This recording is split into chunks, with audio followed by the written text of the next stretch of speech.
Most people use Apple Calendar the same way they use a paper planner. You add an event, you set a time, and that's it. But there are features built into this app that most people have never touched, and once you know about them, you'll wonder how you are managing your schedule without them.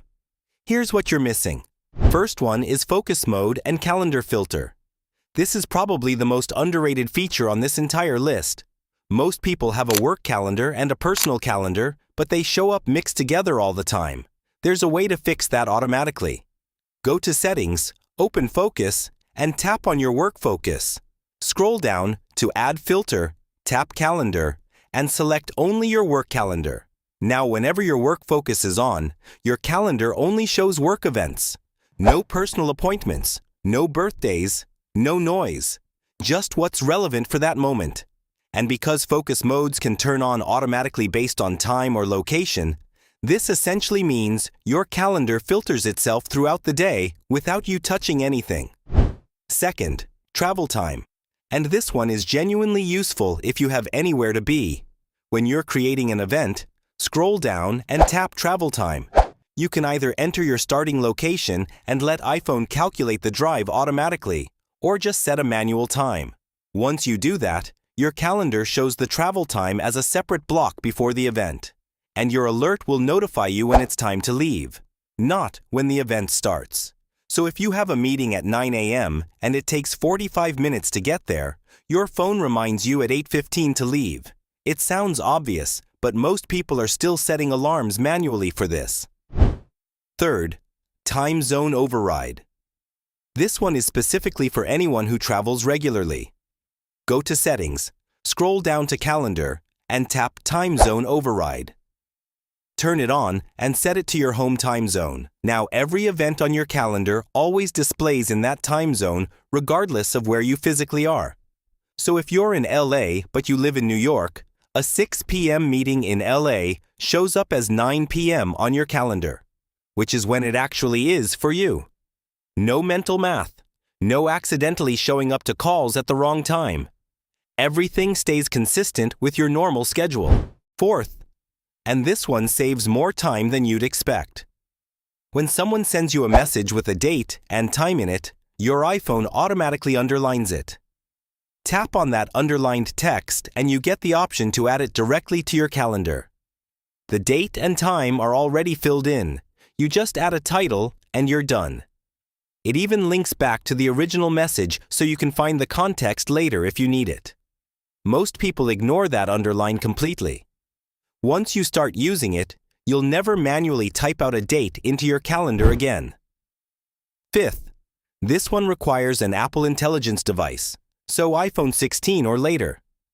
Take a screenshot of anything that has a date on it, a concert poster, an event flyer, a confirmation email, anything.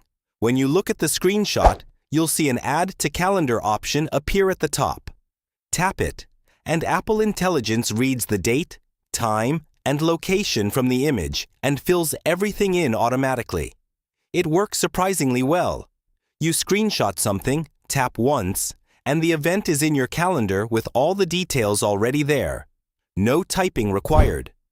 Sixth, and this is the fastest way to add anything to your calendar. Just hold the side button and say something like, "I have a meeting with John on Friday at 3 p.m. to discuss the project."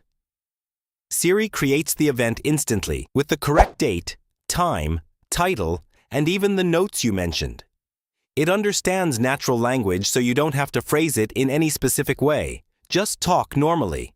If you're driving, walking, or your hands are full, this is genuinely the best way to make sure something gets into your calendar before you forget it.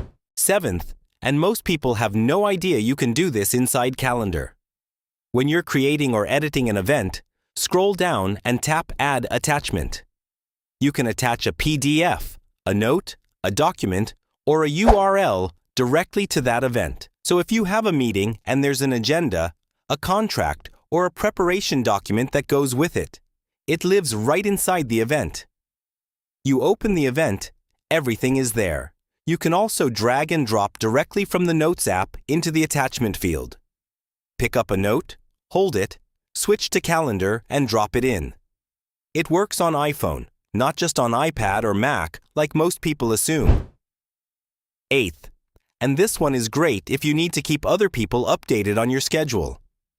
Open the calendar list at the bottom of the app, tap the info icon next to any calendar, and look for the option to make it public.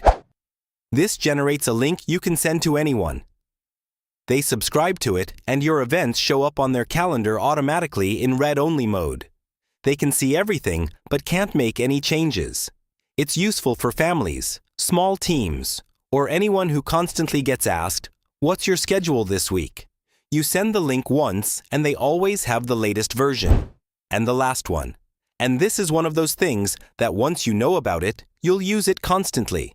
Instead of opening an event, tapping at it, changing the time, and saving, just go to the day view in your calendar, press and hold on the event, and drag it to a different time slot. That's it. The event moves, everything else stays intact, and it takes about 2 seconds. It works for both the start time and the duration. If you press on the bottom edge of the event and drag down, you can extend or shorten it without opening it at all. Small thing, huge time saver. And those are 9 features most people have never used inside Apple Calendar. Nothing complicated, nothing that requires a third-party app. It's all already there. Go through a few of these and see which ones actually fit how you work.